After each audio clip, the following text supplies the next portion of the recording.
Hey guys, it's Erin from TechGadgetsCanada.com and special correspondent, husband Roger. say hi, Roger. Hello, I'm the van correspondent. You are the special van correspondent. We're here with another update on our second camper van customization. Honey, progress has been pretty slow up until I would say about until the last couple of weeks. We had weather concerns. It was very cold here this winter, so we were severely delayed, which we talked about a bit in our last video. But things have improved here in the last month, so we've started trying to get some work done and some problems solved. Yeah, this is a pretty fun project. I mean, one of the beautiful things about camperizing a van is you get to make it up as you go along, right? So. Do you think everybody does that? Well, it's hard because you watch these YouTube videos and then you get some ideas and stuff like that, but there's no playbook, and vans have irregular dimensions and stuff like that. And I just so true. We did the Sprinter van, and now we're doing this Ford Transit. And the thing that I've kind of come to realize is you just kind of got to go with the flow of it and kind of get into the zen a little bit.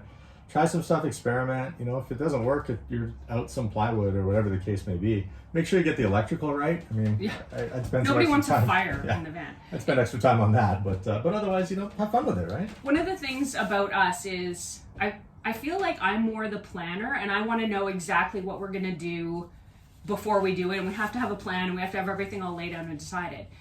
And Roger, especially with the vans, is very much like he just said, go with the flow. We're just going to start putting stuff in. If we encounter problems, that's fine. We'll deal with them. We'll adapt, but go with the flow. So that's been interesting for me. Well, look, You're never worried. If you're trying to get a man to the moon and back, I think you should plan absolutely everything. But, the fact is we've got power tools. We can shave 1/8 of an inch here and there if we need to. And I think you just got to kind of think of the function of the space that you want to live in. The only thing that I try to consider is building from the smallest thing up. So we're going to talk about this chest of drawers that we built and kind of why we took the approach that we did using Baltic birch plywood as opposed to the prefab Ikea cabinets that we did in the last van. Right. But one of the things that I like to think about is what are you going to put in those drawers, and then build the drawers for the items that you're going to store. Right. So you're going to see some interesting dimensions there, and I'll kind of let you in on what we're thinking. Well, let's get to, so since our last video, I don't think we had the spray foam insulation done. So we've had that. You guys can kind of see part of it here. We had a local company here in Calgary do the spray foam for us. The guy did a killer job. Yep. I don't remember what his company name was because I'd certainly give him a shout out, but he did a fantastic job. Already much quieter. Definitely you can notice the temperature differences. Yeah. So we're really happy with that. I know there's a lot of people out there that do their own insulation, like with that, what is that board called? The metallic looking board? Oh, the Reflectex? Yeah, and I mean, I might think about doing that in the next van underneath the subfloor. If you watched our last video, you saw that we've got OSB subfloor on top of 1.5 inches of pink rigid foam. And I might try that Reflectex next time. What I'm concerned about is people that use the fiberglass insulation, like batting that you might put in your house, that they put that in the van. I don't know if that's the best thing for your health, and I don't know if that's the best thing for a vibrating vehicle. But what do I know? Yeah, you would think it would just sort of shake itself, like almost if you were hanging a quilt, the quilt would eventually sort of wrinkle itself down to the bottom again. Right? Yeah, and that dust, if you inhale that, that's pretty bad for you. But yeah, no, Erin's right. We got the spray foam done. The second time we spray foamed it, it's kind of quick and easy, and I think the result is excellent. So. Yeah, we paid probably about $800 We paid $1,200. $1,200. And honestly, I'm super happy with that. I think it was worth every penny, and like I said, we're really happy with the result. So the other thing we've done since our last video is we've put up some of the walls, the wall board. We had grand plans to do this a little differently than we did from our Sprinter van previously, and we started down that road and then very quickly went back to sort of what we knew. So why don't you fill us in? Talking about the adhesive? The adhesive. Yeah, I thought it would be a cool idea to glue these boards up using tight bond, I believe the adhesive was. It was just to get that clean look. So no screws, no nails, no nothing. Nice clean look. Yeah, and it might have worked, but I don't have a powered caulking gun, so it was really difficult to... They make power caulking guns? Yeah, it was difficult to apply the adhesive. And then, to hold it upright and to brace it in place. So if you want to, do all the thinking ahead that I didn't do, that we didn't do, which is the bracing the panels when you put them up, adhesive might work for you, but in the end, we just kind of put them up with cap head screws to hold them in place. You guys maybe can see them. I doubt you really can, but I mean, most of the screws are going to be hidden by the seams and the exactly. the cabinets and stuff anyway. We've got some design concepts that'll hide the fasteners. I'm not very fussed about these fasteners that are in here right now, but we have some design concepts that should hide most of the fasteners. That'll give it a nice clean look. If you know anything about Erin, especially, and us together, we're mid-century modern and modern design fans, so we kind of like our style to have a bit of a modern edge to it. Nice and clean. So the other thing we did is, well, you can't see it, so we put in the ceiling, which you can sort of see. The other thing that's in the ceiling, which maybe we'll show you in some cutaways or B-roll, is the fan, the vent fan. I think we're going to save that for another video. Well, we will definitely talk about that in another video, but we sort of had to finally bite in and put that in, even though it was cold, so we had to sort of wait for the perfect temperature to get that in. We did get it installed. We went with a Fan-tastic Fan from Dometic. Yeah. I have to make sure I get it right. And we're really happy with that. So we're definitely we'll share some more about that, how we installed it and how that's working and everything in a future video. So stay tuned for that. The other thing we're on to right now, though, is kind of the fun part. We're starting to build some of the interior, and it's now starting to come together. You guys can probably see what we've got going on back here. So Roger and I struggled is not the right word, but discussed a lot about what we wanted the interior to look like. We're both huge cooks. Like Roger said, we love that mid-century modern look, the clean lines. So we were really struggling with what we wanted the interior of this one to look like and whether or not we wanted it to be different from the Sprinter van. So Roger had some cool ideas for changing up our electrical setup. So all of our electrical and stuff was in the back of the van, in the gear garage in the Sprinter van.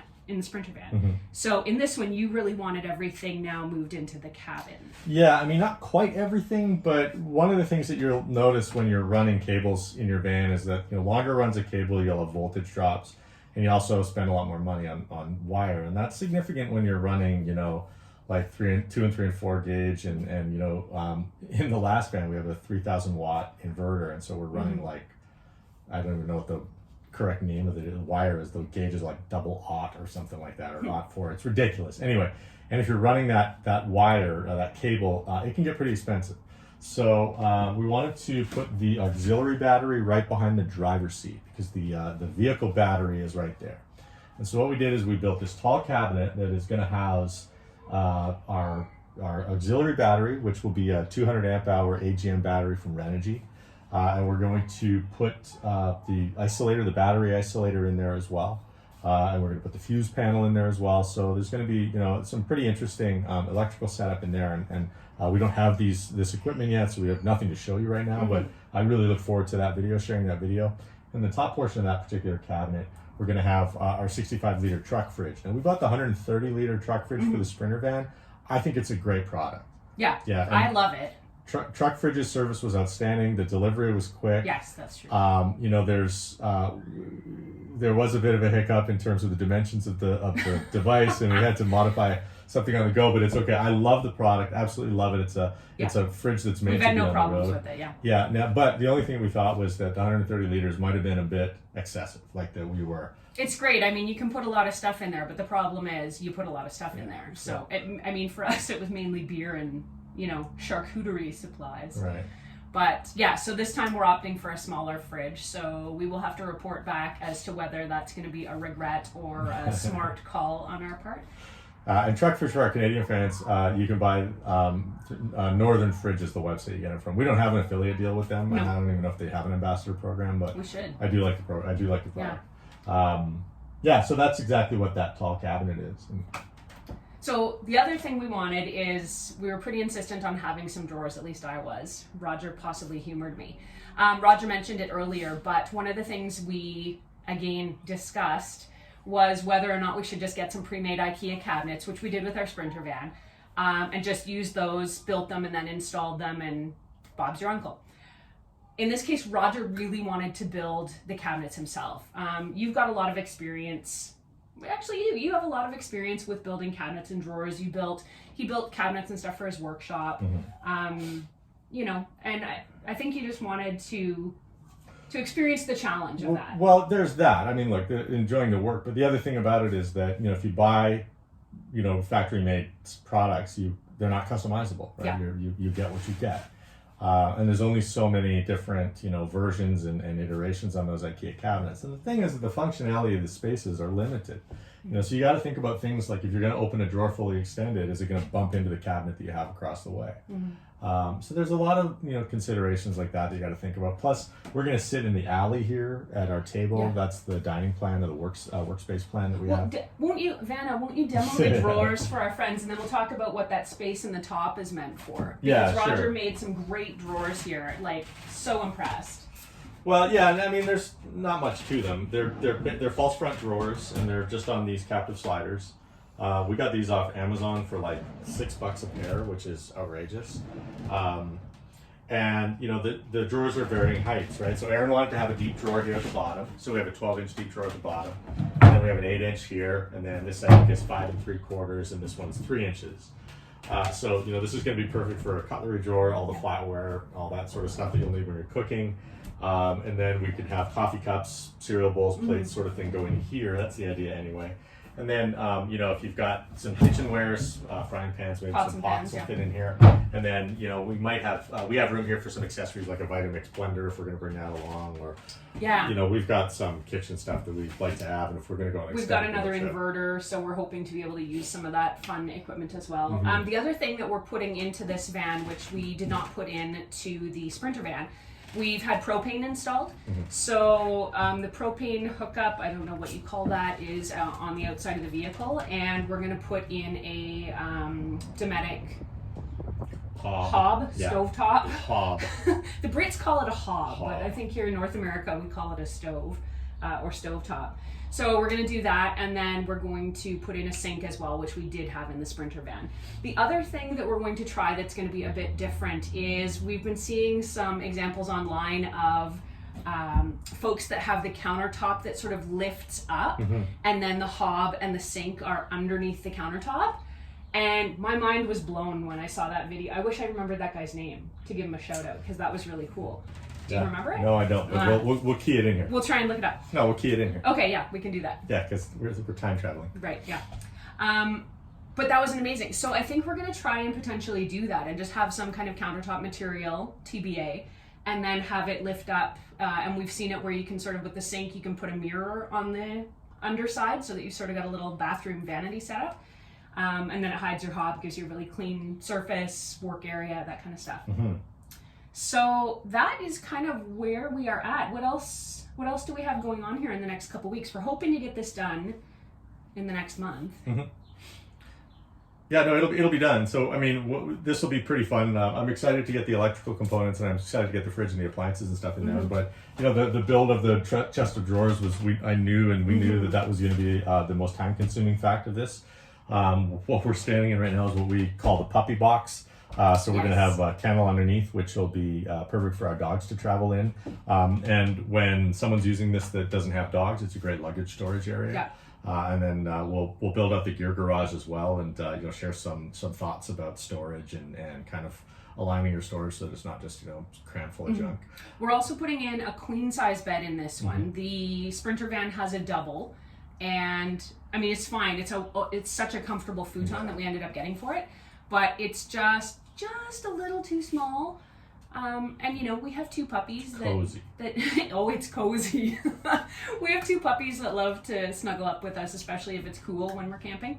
So we did decide to opt for a bigger bed. So immediate next steps will be, we're probably going to we'll get these fitted in. Yeah. Do the overhead cabinets. We're doing overhead cabinets on both sides this time. Again, that's a bit different from what we did before. And then the bed platform will go in. And then it should start looking like home. It will. So please stay tuned to this channel. Here's some things to watch for in future videos, okay? Show you how we made the template for these overhead cabinets, because the geometry up here in this overhead area is kind of quirky, and there's a cool tip on how to make sure that you get the geometry correct so that it's really easy to make your overhead cabinets for your van. When we get to the part where we build the bed frame and the puppy box, kind of really interested in showing you how we make that gate for the puppy box. It's really, really simple design, but it's made with maybe $10 worth of materials from Home Depot. So that's fun, and we'll show you how that all comes together. Erin already mentioned the countertop, so we'll do a build video on that countertop as well. That you can see. We hope to have lots to show you in the next few weeks, so please do stay tuned here to the YouTube channel. If you have any questions about our van build, if you have any tips you can offer us, if you've handled some of these challenges before, please hit us up in the comments and give us your thoughts. But otherwise, until the next time, you can catch me on Twitter or Instagram. I'm at Erin LYYC. You can also follow along at techgadgetscanada.com. And thank you, Special Correspondent Roger, for joining us in today's video. We'll see everybody next time. He's gone.